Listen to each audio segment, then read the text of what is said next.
2, 1.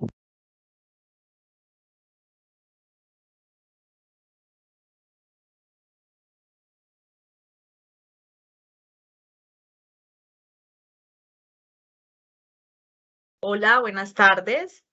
Mucho gusto para todos. Mi nombre es Mariana Parra. Yo soy enfermera jefe de Salva en Casa, Regional Occidente.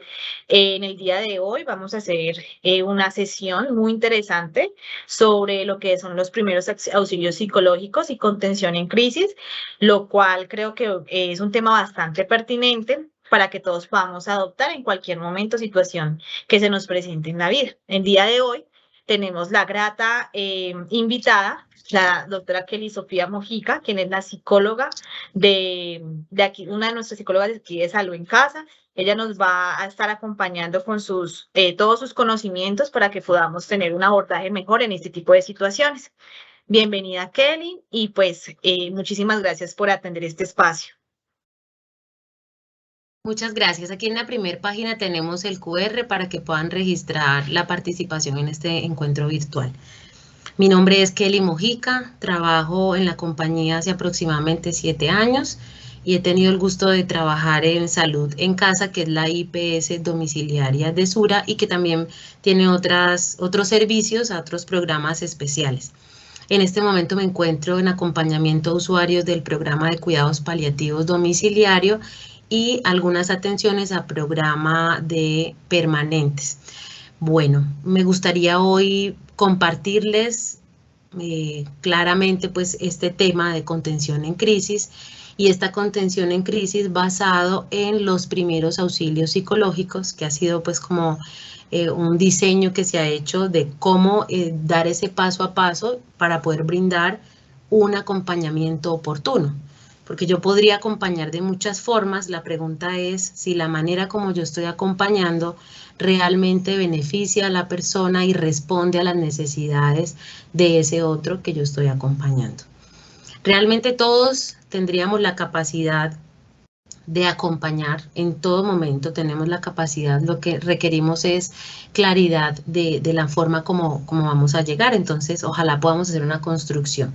Vamos a estar conversando unos 40-45 minutos donde yo les voy a contar experiencias y también pues en parte la teoría de lo que traemos el día de hoy en este foro y al final vamos a tener 15 minutos de preguntas para que ustedes van anotando esas preguntitas que quedan o inclusive o algún comentario que quieran realizar, lo pueden hacer a través del chat y vamos a estar con Mariana en esta revisión de lo que van escribiendo. Al final resolvemos preguntas y también leemos los comentarios que tengan para aportar. Bueno, vamos a dar inicio. Entonces, esta contención en crisis. Cuando yo escucho la palabra contención, me imagino como el cargar, ¿sí? Y también qué significa para cada uno contención. Entonces, hacerse esa pregunta. Para mí hoy contención es cuidar, acompañar. Y hago este gesto con las manos, me están viendo, creo que sí, todos, este gesto de cuidar lo que yo estoy encontrando. Y ese cuidar implica respetar el espacio también, porque yo cuido no significa que yo me inmiscuyo o que tomo decisiones frente a la situación que estoy protegiendo. Entonces es importante entender eso de contener. Realmente contener es participarme del todo o ser una fuente de apoyo, una ayuda para el otro. Entonces miren, gráficamente para mí contener es esto. Yo cuido, acompaño, según los recursos también que yo tenga. Porque como ser humano también tengo limitaciones, probablemente tengo experiencias anteriores que me impiden brindar, digámoslo así, ese socorro emocional o esa ayuda al otro. Entonces, antes de seguir, hablemos de eso. ¿Qué es esto de darle algo al otro y hasta dónde yo puedo darle? Les comparto una experiencia. Si yo he tenido en mi historia de vida, por ejemplo, situaciones de conflicto social graves. Por ejemplo, yo fui víctima de conflicto armado, yo estuve bajo, qué sé yo, secuestro, alguna situación compleja que fue una experiencia disruptiva en mi vida, o sea que mi vida se parte en dos a partir de esa situación. Probablemente puede ser que desarrolle recursos para acompañar a otros en una situación similar o que quizá yo me sienta impedido para acompañar en ese tema, porque fue tan grave lo que me pasó que yo quisiera volver a no tocar o no reactivar esa situación. Entonces, en estos días conversaba con una usuaria muy querida de un programa de nosotros, y ella me contaba y me decía, ¿por qué siempre yo caigo en los problemas? ¿Por qué siempre me tocan a mí los muertos? Entonces hablamos del tema de los muertos y resulta que en el entorno social donde ella vive han muerto muchas personas por la violencia que se vive pues interna en las ciudades, pues general, conflicto armado interno. Y yo le explicaba o hablábamos sobre esto, bueno, cómo tú siempre llegas a la misma situación. Al final de nuestra conversación, ella descubre que muchas veces participa de situaciones de las cuales no está ella preparada para participar nuevamente, porque ya ha sido víctima, porque ya han fallecido familiares de ella en ese contexto y psicológicamente no está preparada para contener a otros.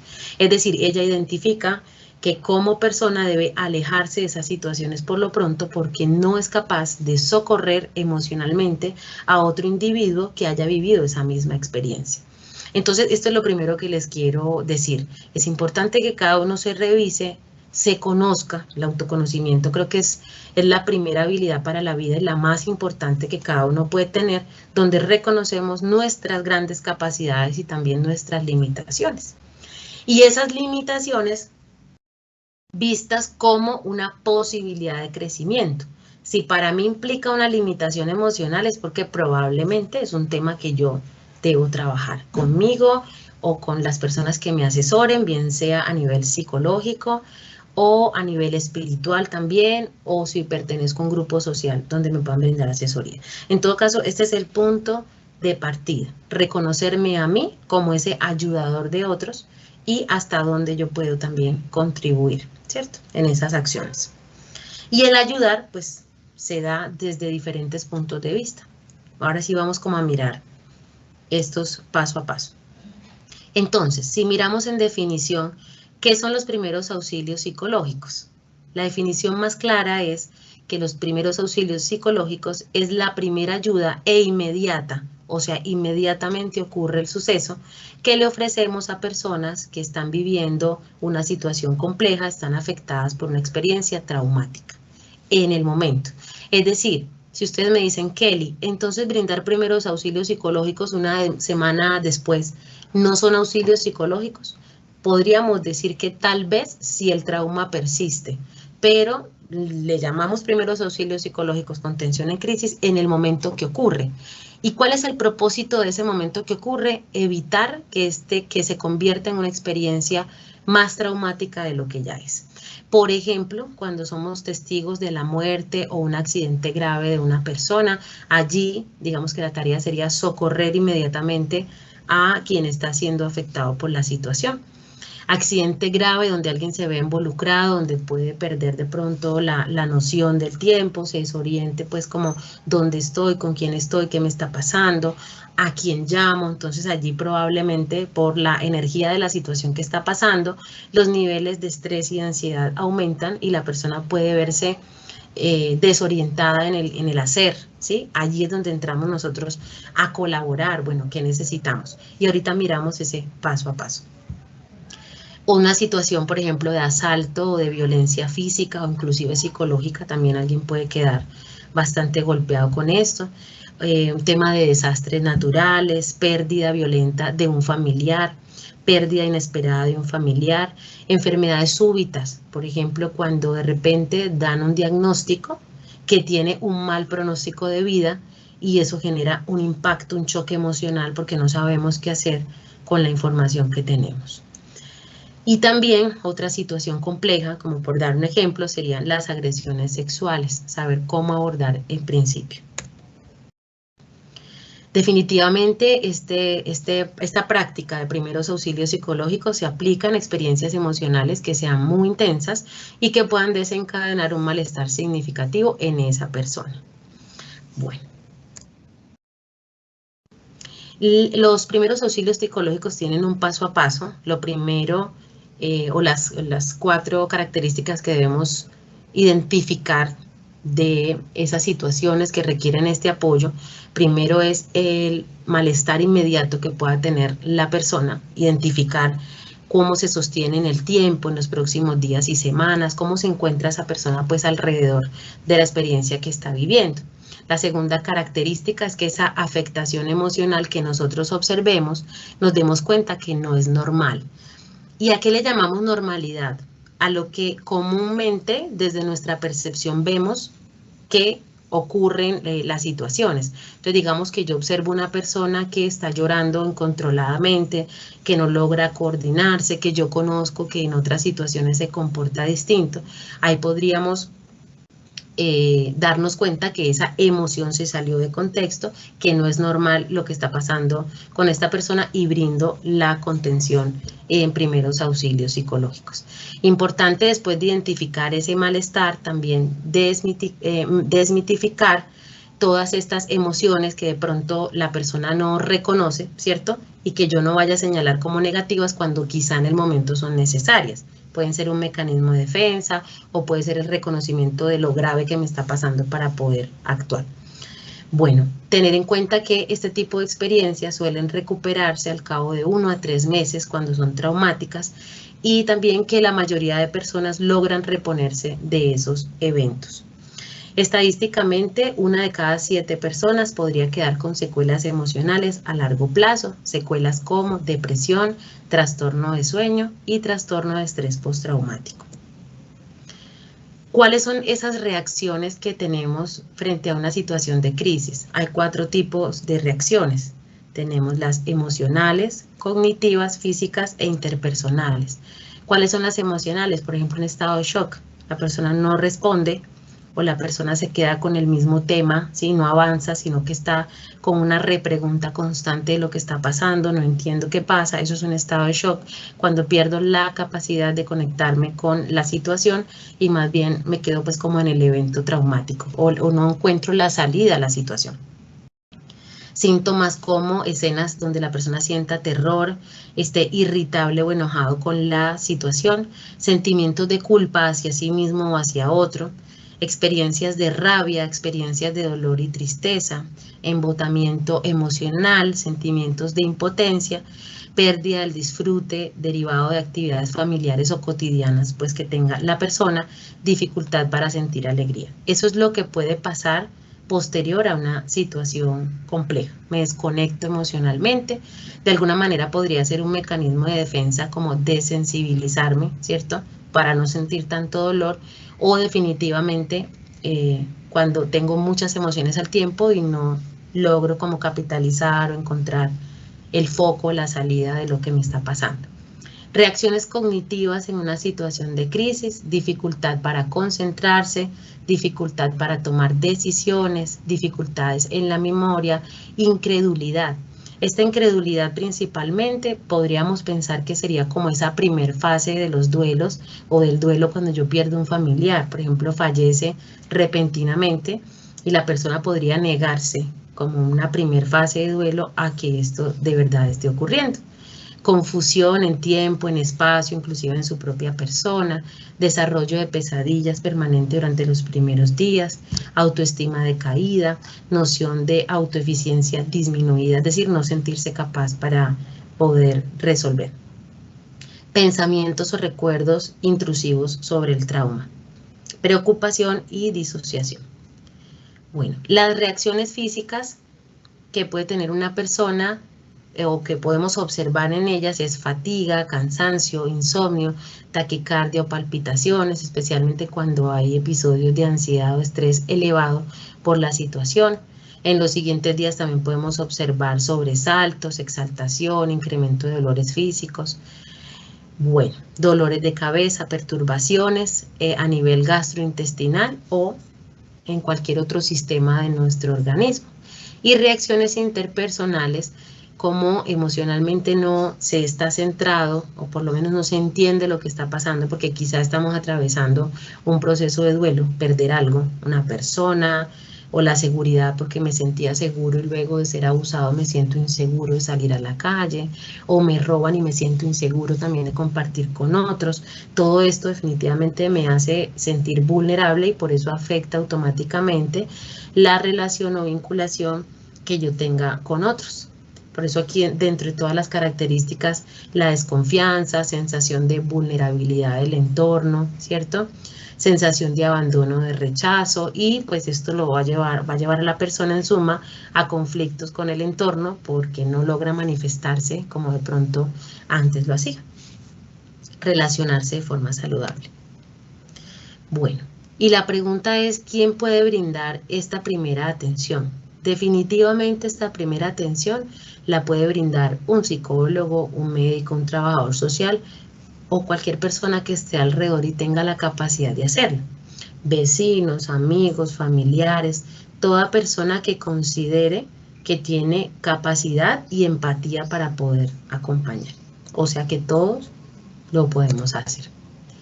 El objetivo entonces de los primeros auxilios psicológicos en el momento posterior, o sea, inmediatamente ocurre el hecho traumático, es brindar un alivio emocional inmediato donde el otro sienta que estamos presentes y que le ayudaremos a resolver su situación compleja o por lo menos orientarlo o que llegue a manos de quien sí lo puede acoger y ayudar en el resto del proceso.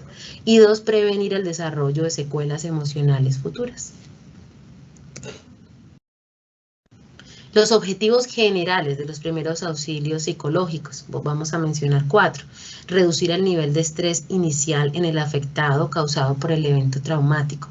Vamos a hablar un momentico del estrés, me parece muy relevante. Y dentro de este tema de estrés hay 4 factores muy importantes que detonan el estrés. Y antes de eso también quiero mencionar, el estrés no es una reacción meramente psicológica, también tiene una reacción física, es decir, yo lo veo reflejado en mi cuerpo, como con altos niveles de tensión, me siento tensionado, puede darme dolor de cabeza, náusea, daño intestinal, puede pasarme cualquier síntoma físico que está mostrando que tengo un nivel de estrés alto. ¿Cuáles son los 4 factores que detonan el estrés? Y es bien importante saberlo. Primero, la novedad. La novedad es todo aquello que por primera vez me ocurre, es algo que no conozco y por ende no lo sé resolver. Por ejemplo, si yo llego en este momento al hogar de una familia que está atravesando una experiencia en cuidados paliativos, probablemente me encuentro en una situación de fin de vida y yo, Kelly Mojica, no siento temor, no siento culpa, probablemente sienta compasión más no tristeza, porque para mí el acompañamiento en fin de vida no es novedoso, para mí. Pero una familia que acompaña por primera vez una experiencia de fin de vida, probablemente esa característica de novedad lo va a llevar a desarrollar unos niveles de estrés y ansiedad muy elevados porque es algo absolutamente nuevo de lo cual no tienen dominio. Y cuando no conocemos, el cuerpo es muy inteligente, saca todo su potencial y nos muestra estrés o detona el estrés como una forma de que estemos alerta y busquemos la salida a la solución. Entonces digamos que el estrés es positivo en tanto me mueve hacia buscar una salida y es negativo cuando se acumula y no logro resolver la situación, ¿sí? Es importante también entender esto del estrés positivo y estrés negativo. Entonces, primer factor que detona, la novedad. Cuando yo me accidento es algo nuevo para mí. Cuando yo recibo una mala noticia que falleció un familiar de forma repentina, eso es algo nuevo para mí. Yo estaba contando con mi esposo, mi esposa, o mi tío, o mi mamá, estaba todo bien y me llaman y me dicen falleció, ¿cierto? O un desastre natural, estamos todos aquí tranquilos y de repente puede ocurrir algo muy grave y eso a todos nos pone en una situación nueva, o sea, ¿qué hacemos? Ese factor novedad genera estrés. Segundo factor que detona situaciones de estrés y ansiedad es la falta de control.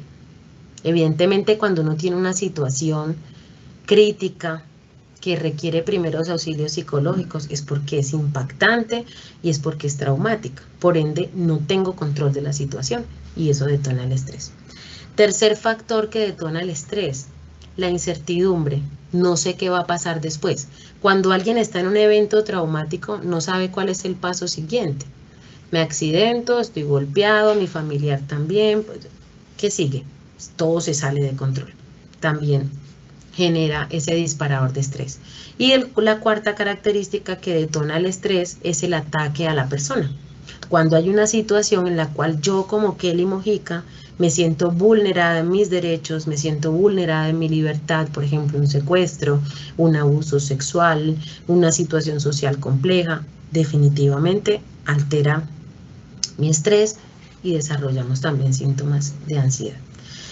Entonces, dentro de los objetivos generales está reducir el nivel de estrés. Ya les conté por qué en una situación traumática tenemos estrés.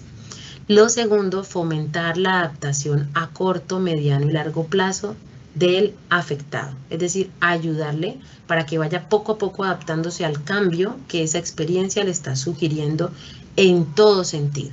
Como perder un familiar, como ser víctima de un incendio en una casa, bueno, todo lo que ustedes ahorita tengan presente como una situación crítica.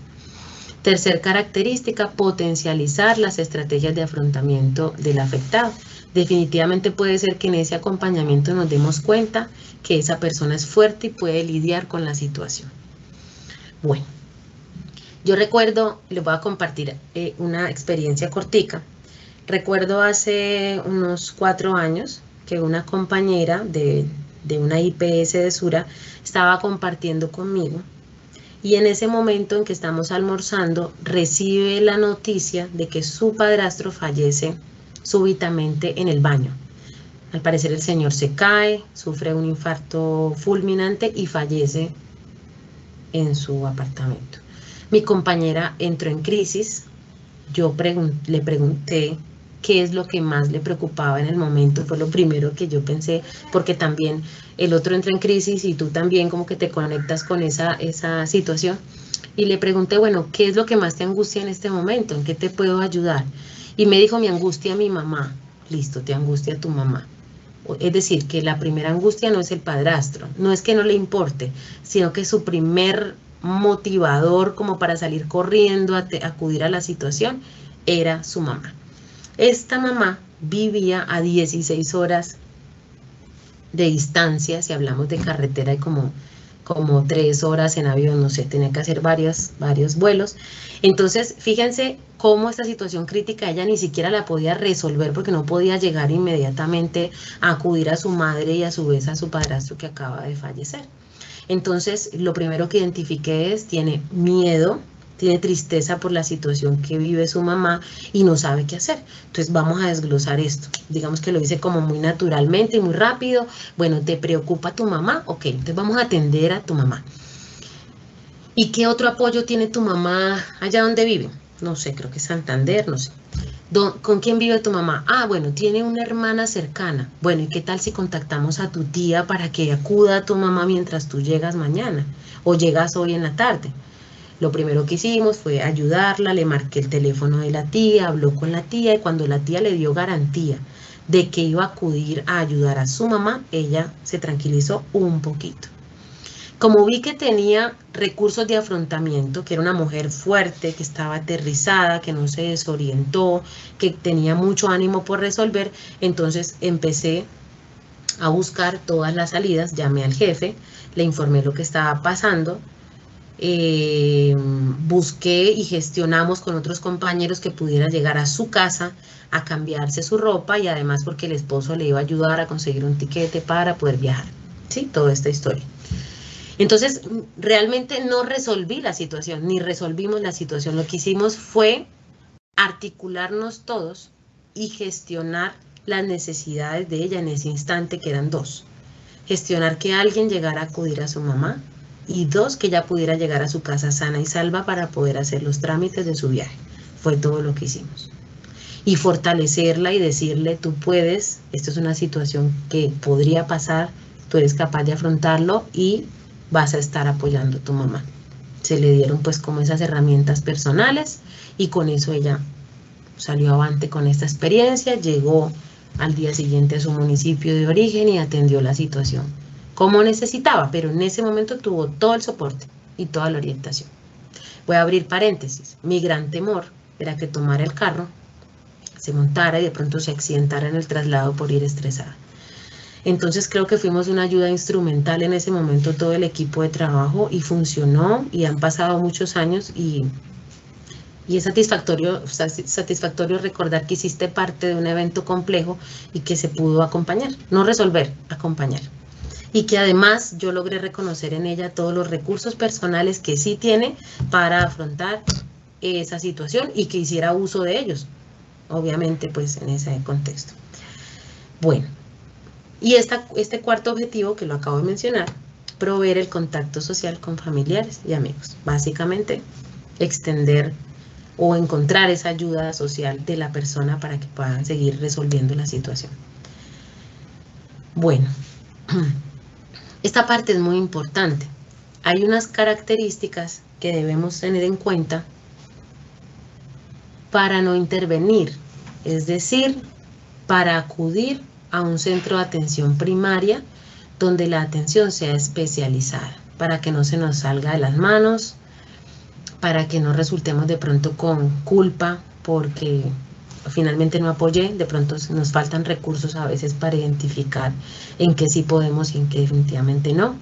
Y hay que reconocer que tenemos limitaciones y que no tenemos todo el conocimiento y que definitivamente hay personas que deben ser derivadas a un servicio especializado.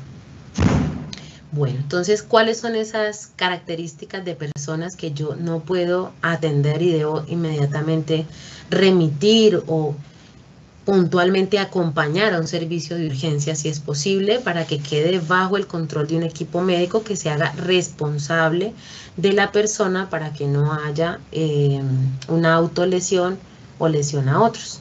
Personas, por ejemplo, que manifiesten una ideación suicida, que se salgan de control, que sientan una culpa muy grande, un temor muy grande por el trauma que están viviendo y manifiesten, solo con manifestar un deseo de hacerse daño. Preguntar puntualmente, ¿cómo así que hacerte daño? Si yo, ejemplo, y con el perdón de pronto si alguien está acá y esté pasando por una situación de esta, les pido por favor escuchar esto más como una recomendación general y solicitar ayuda si se requiere.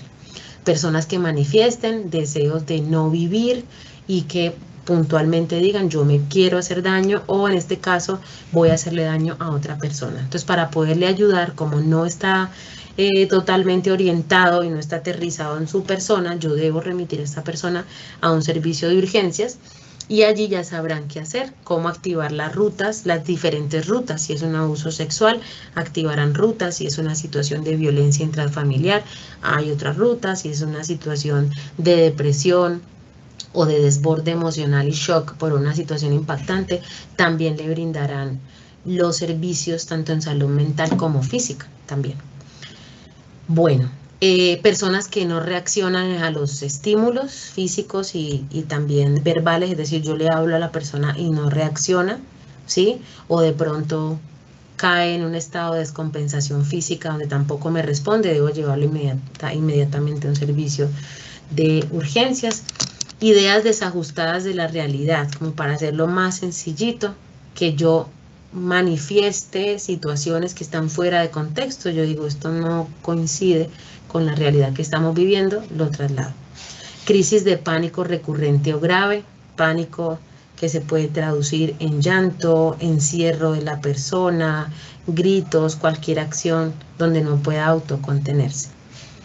Tener en cuenta, y eso es muy importante, cuando nuestro familiar, amigo, persona que acabamos de conocer, de pronto detecto, si lo acabo de conocer, puedo preguntar si tiene algún trastorno psiquiátrico previo o las personas lo manifiestan, es que yo soy depresivo, es que yo tengo un trastorno emocional este o el otro.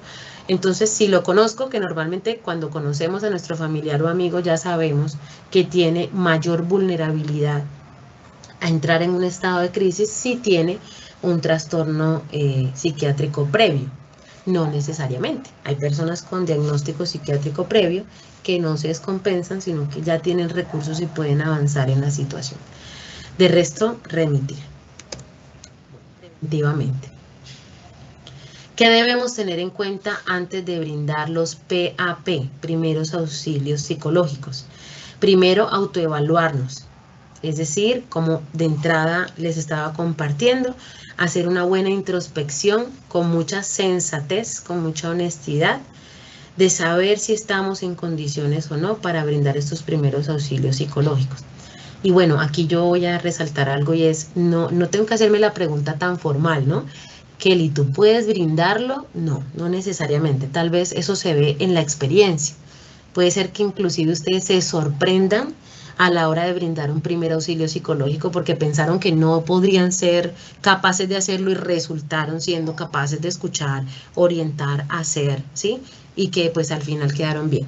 De pronto un poco afectados emocionalmente, pero pudieron resolver la situación.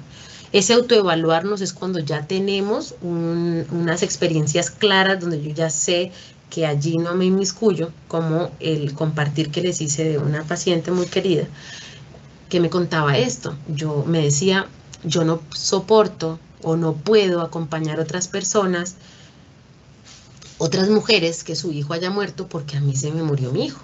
Entonces me cuesta mucho, no he podido sanar esto de mi hijo, no sé cómo acompañar al otro. Ahí claramente hay una detección de no me siento capaz, eso ya está claro.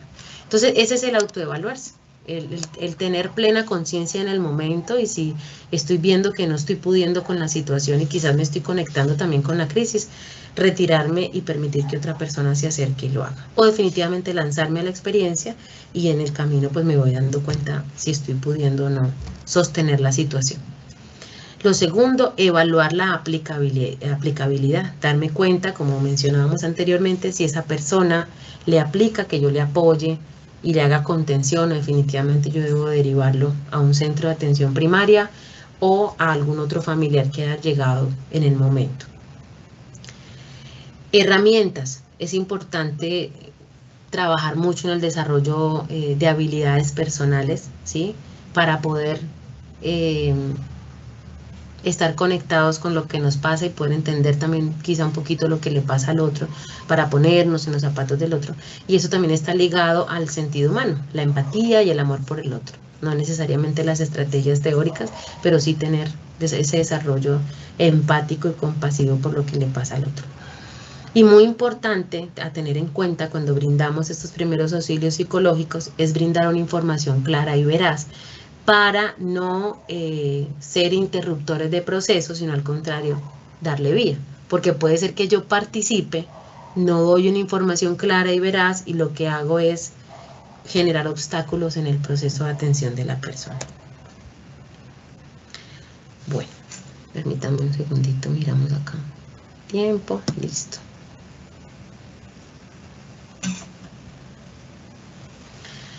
¿En quién el trauma deja más secuelas? Esto digamos que es un acercamiento, sin embargo la teoría no aplica para todos, pero digamos que es un acercamiento para uno poder entender a qué personas les afectaría más una situación traumática, ¿sí? Por ejemplo, hay factores pretraumáticos, factores que pudieran decir, esta persona con este trauma que está viviendo definitivamente no le va a ser fácil salir de allí. Por ejemplo, personas que tienen un desorden psiquiátrico previo, la edad y el género, si soy hombre, si soy mujer, la personalidad, el bajo nivel socioeconómico. Vamos a poner ejemplos como para que quede más fácil de entender. Si yo tengo un antecedente de depresión, una depresión probablemente no tratada, que nunca acudí a terapia, que abandoné el tratamiento psiquiátrico y, por ejemplo, lo que me pasa mucho en cuidados paliativos, tengo un familiar en fin de vida y no he podido trabajar esos recursos personales, si ese fin de vida yo no lo logro tramitar, ese duelo, probablemente se me convierta en un duelo complejo, porque yo ya previamente no tengo unos recursos psicológicos claros. Es una probabilidad de que yo asuma este duelo de forma compleja y patológica y que quede probablemente con un trauma posterior al fallecimiento de mi familia.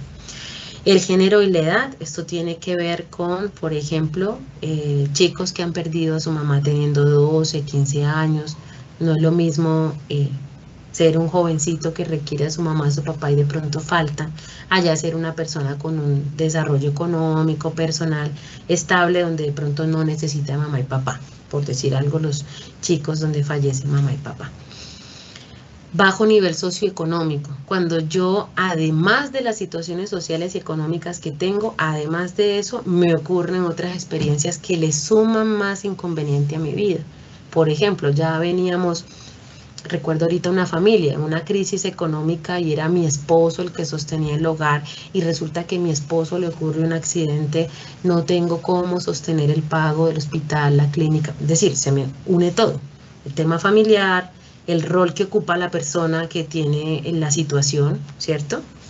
Y que yo estoy presenciando lo que le pasa. Entonces todo esto genera un factor de riesgo adicional para esta familia o para las personas pues implicadas.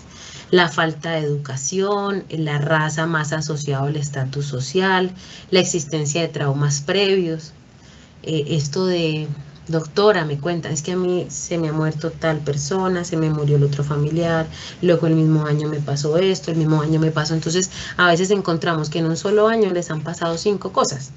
Entonces, cuando han pasado 5 situaciones complejas y todas se juntan, digamos que ahí se convierte en un duelo complejo, más difícil de vivir, y si a eso se suma una tercera situación que sería una crisis, bueno, entonces aquí vemos los factores pretraumáticos. Los factores peritraumáticos son los que ocurren en el momento. Entonces, severidad del evento. Ejemplo, cuando estoy implicada en el accidente. Si en ese momento, en ese instante, fue una situación muy dura, probablemente yo quedé en un estado de shock. Percepción de amenaza vital después de un abuso sexual, después de un maltrato intrafamiliar, después de una situación social compleja, desplazamiento. Todas estas situaciones que definitivamente en el momento en que ocurren son muy graves para mí. Existencia de emociones peritraumáticas intensas, dolor emocional intenso de tristeza o de rabia, todo eso va generando secuelas en el tiempo, ¿sí?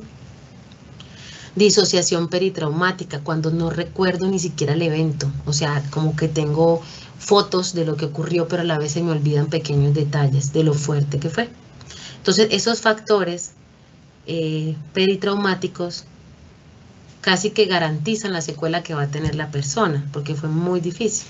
Entonces podemos esperar de un usuario, nuestro familiar, que se recupere, que vuelva a trabajar, que vuelva a tener autocontención, que tenga manejo de algunas emociones, pero probablemente no puedo esperar que ante una situación similar no entre en crisis. Por ejemplo, si voy en un carro y tuve un accidente muy grave, probablemente quede con un poco de ansiedad y estrés cuando me monto al carro. Esos son secuelas, ¿sí? Que todavía se ven en el tiempo y que definitivamente no se cierran, no se curan 100%.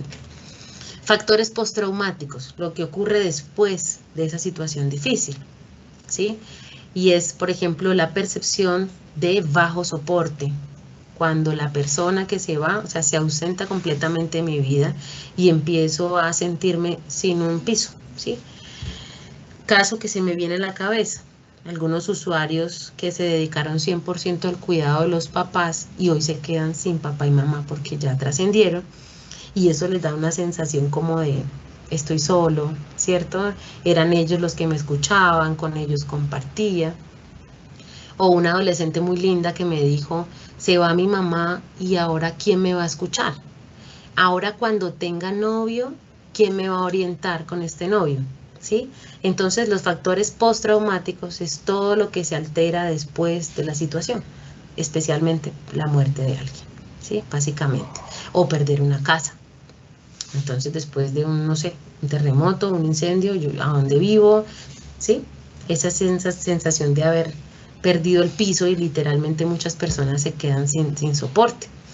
Bueno, y estrés de la sobrevida. Ahora, lo que acabo de decir, ¿cómo hago yo con lo que me toca, con lo que me queda?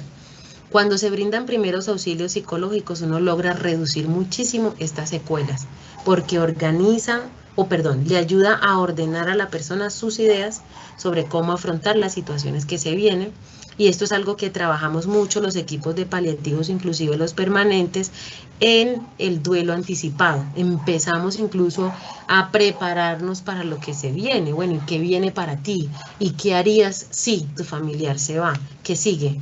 ¿Cómo te lo imaginas? Ahí ya estamos trabajando estos factores postraumáticos, ¿sí? Evitando esas secuelas porque ya estamos preparándonos para ese después.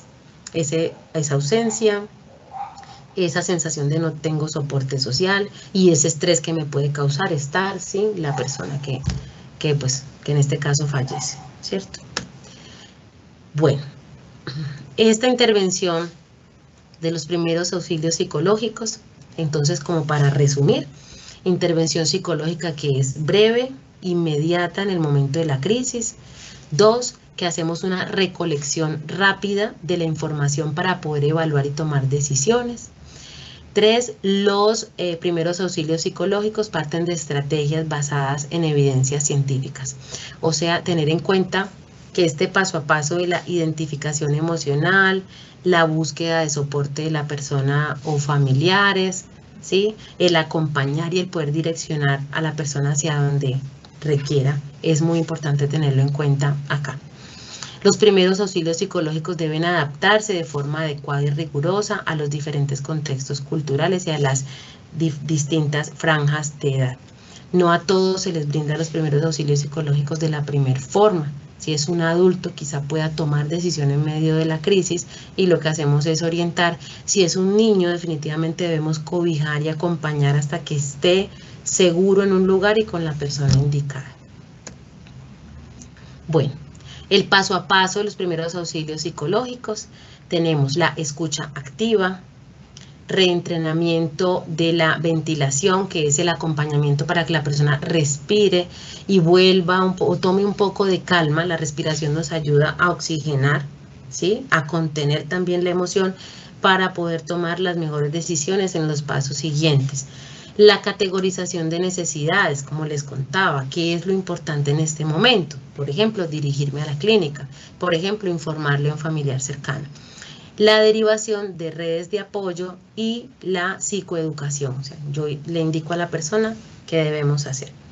Este protocolo puede durar entre 10 a 60 minutos según lo que nosotros necesitemos y ese paso a paso se reinvierte pues según la necesidad. Entonces, esa escucha activa tiene varias formas. ¿De qué forma yo voy a escuchar? ¿Sí? ¿Y qué estoy escuchando también? ¿Sí? Porque puede ser que yo esté más interesado en indagar qué le pasó a escuchar qué necesita. Y para eso se va a requerir una característica muy importante, que es la actitud. Y aquí tendríamos que integrar no solamente la palabra, sino el contacto visual si es posible, o el contacto físico si se requiere, también respetando el espacio del otro. Contener no es estar encima, no es abrazar, no es decirle al otro que no llore. Contener es desde nuestra percepción, que es una inteligencia que tenemos, una capacidad, darnos cuenta qué y hasta dónde se puede brindar ese apoyo. Reentrenamiento de la ventilación, que es el acompañar al otro en la respiración. Yo le puedo pedir que respire por la nariz suavemente en 5 tiempos y que bote en otros 5 tiempos la respiración. Le pides pausa para que se serene un instante, así esté en medio del llanto y te cuente qué es lo que necesita, que es el paso siguiente. Categorizar las necesidades. Y una pregunta importante, ¿cuál cree que es el problema más importante que debo resolver primero? Puedo ayudarlo a resolver, contactar al familiar, trasladarlo a un servicio de urgencias, etc. Derivación a redes de apoyo. Es importante para poder soltar a la persona, conectarlo con su familia, conectarlo con sus amigos o con el acudiente inmediato que tenga. También con grupos sociales, en este caso gubernamentales, si es un adulto mayor, si es un menor de edad que queda desprotegido, asistenciales como las clínicas, religiosos para los que tienen apoyo de su grupo de la iglesia, por ejemplo, también eso es importante. Psicoeducación es poderle decir a la persona lo que puede pasar en los siguientes días. Por ejemplo, mira, probablemente vas a estar muy triste en las próximas semanas, meses, pero se espera que poco a poco se vaya aliviando, ¿sí? Como darle esas expectativas positivas de que esto se va regulando y puede mejorar. Bueno, de pronto como mencionarle a la persona qué señales de alarma podría tener, decirle si te sientes pues agotado mentalmente, si no paras de llorar, pide ayuda, acude a urgencias. Bueno, si tiene de pronto un terapeuta personal, recuerda llamar a tu terapeuta. Bueno, como digamos, ¿qué puede hacer en caso de que presente alteración emocional? ¿Qué hacer y qué no hacer? Orientarle en este momento, dirígete a esta situación, no hagas esto, como ayudarle un poco en ese primer instante de shock a tomar las mejores determinaciones. Las rutas, cuando nosotros activamos rutas de atención y aclarar dudas, mitos, interrogantes, preguntas que la persona tenga en el momento hasta poder llevarlo a un momento de contención emocional. ¿Cuáles son los criterios de remisión? Psiquiatría, entonces, cuando hay intento de ideación suicida, síntomas severos o persistentes de insomnio, no duerma la persona, pérdida de apetito y aislamiento social. Esto a psiquiatría. A trabajo social, cuando detectemos una situación de disfunción familiar, nula red de apoyo. Y psicopedagogía o psicoterapia, cuando tengan dificultades en la asimilación del duelo o la pérdida en general que estén teniendo en ese momento. Bueno, hasta aquí esta información que les comparto. Mariana, ¿me ayudas? Tenemos 10 minuticos para escuchar de pronto preguntas o comentarios que nos hayan dejado en el chat para poder responder y también leerles esos comentarios que han hecho. Los participantes, les agradezco mucho por haberse conectado y espero sumar con esta experiencia de aprendizaje virtual. Muchísimas gracias. Tenemos unas preguntitas acá, 4 preguntitas. Tres preguntitas, perdón. La primera ¿es bueno hacer contacto físico con la persona que está en crisis? Bueno, el contacto físico debe ser consensuado, ¿sí? Digamos que si nos basamos en la percepción, que es la capacidad que tenemos para observar la situación, yo pudiera acercarme de forma cuidadosa, tocando el hombro, por ejemplo. Sin embargo, se sugiere preguntarle a la persona si te puedes acercar, desde la palabra primero que todo, y la postura, si la persona está agachada, si está acostada, tirada en el piso, tendida en el piso, perdón, si está sentada, poderme acercar y desde la palabra indagar quién es la persona, cómo te llamas, qué te está pasando, te puedo ayudar, y la persona te va a responder sí o no. Tú le dices, puedo acercarme, le pedimos permiso y ahí es que podemos hacer contacto físico si el otro quizá nos abre la puerta, porque también el otro te va a mostrar con el cuerpo apatía o empatía en el contacto y eso depende de la persona. Y las personas cuando están posterior a un evento traumático, como están sintiéndose vulnerables y desprotegidos, normalmente colocan una barrera o resistencia al contacto y es una forma psicológica de protegerse, de cuidarse. Entonces el contacto físico definitivamente es porque la persona me lo autorice o porque yo tengo confianza, es una persona que conozco y pudiera tenderle la manito en el hombro, si me da permiso abrazarle, si quiere llorar, pues estar allí, ¿cierto? Esto para el conocido, el que es un desconocido, es mejor desde la palabra y solicitar permiso para establecer contacto físico. Ok, la otra preguntita, Kelly. ¿Qué pasa si yo he estado en estrés y tengo que atender a alguien en crisis y no hay nadie más? Ok, si nosotros estamos en estrés, con una situación de estrés, tendríamos que evaluar cuál es el detonador de nuestro estrés. Si es la misma experiencia que estamos viviendo con el otro o si el estrés es a causa de otra experiencia distinta. En ese caso, antes de atender la situación, yo puedo generar algo que se llama actualización psicológica, donde yo aclaro que mi situación tensionante no tiene nada que ver con el evento que actualmente ocurre. En este sentido, puedo asumir una postura como de cerrar por un momento mi situación personal y abrirme compasivamente a la ayuda con el otro. Ahora, si yo hago parte de la situación que al otro también le convoca y definitivamente me afecta lo que al otro le está afectando, si yo me siento con cordura y con capacidad de acompañar, lo puedo hacer, acompañando al otro y a mí mismo con la respiración, con la orientación, bueno, estamos aquí, ahora, vamos a revisar qué podemos hacer, evaluemos cómo está mentalmente, qué necesita, intentando nosotros, que somos los que estamos pues como más aterrizados, no entrar en crisis con la otra persona, sino podernos enraizar y para poder escuchar todo ese llanto, toda esa angustia, pues primero tengo que respirar, ¿sí? Les comparto algo también personal para responder esta pregunta. Esta conferencia la estoy dando hoy desde mi casa, hoy estoy en esta hora estoy en teleconsulta y cuando llegué a mi casa a la 1 de la tarde encontré en crisis a alguien que vive aquí, en crisis, o sea, hablaba, lloraba, y yo dije, bueno, hablando hoy de contención en crisis, vamos a practicar. Efectivamente, el ver a esa otra persona en crisis que lloraba, que hablaba mucho, que no encontraba como lugar, lo primero que hice fue respirar. Respiré Y mientras me contaba, yo sentía que naturalmente apretaba las manos, sentí que apretaba los pies, me sentí tensa, entonces jugué más con respirar y escuchar. Y vamos a ver qué necesita. Entonces, bajar a este familiar de la crisis fue complejo, pero logré llevar al centro la situación, revisemos qué está pasando y busquemos alternativas. Y a esta hora, que fue muy bonito antes de la conferencia, se había resuelto una situación crítica. Para esa persona, para mí no era crítica, pero para esa persona sí estaba crítica. Entonces, esa sería para mí un compartir una respuesta a esta pregunta. Si yo estoy con estrés, pues evaluar cuál es la situación que tengo, dejarla a un lado para atender lo que me está pasando. Si hago parte de la situación, respirar para poder acompañar al otro. Muchas gracias por compartirnos esa experiencia. Aquí tenemos una última preguntita. Dice, ¿a quién recurrir en caso de no lograr contener a una persona?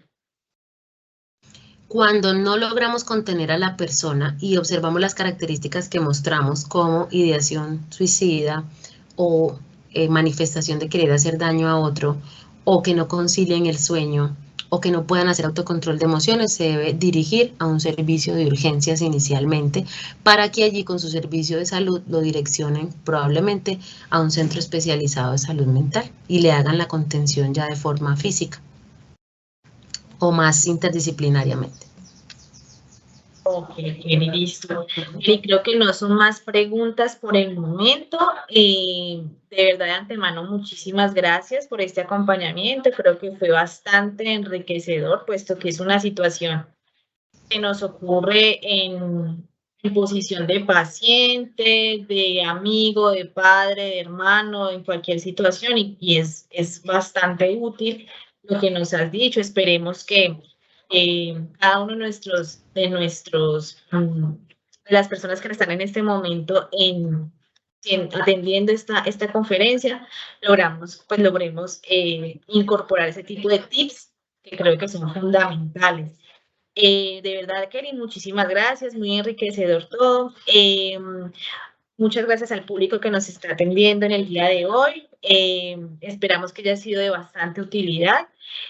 Recuerden, por favor, llenar la asistencia y la encuesta de satisfacción. Y adicionalmente, este evento queda grabado en el canal de YouTube, en el canal de Seguro Sura Colombia. ¿Vale? Muchísimas gracias a todos. Muchas gracias a todos. Bonita tarde. Gracias.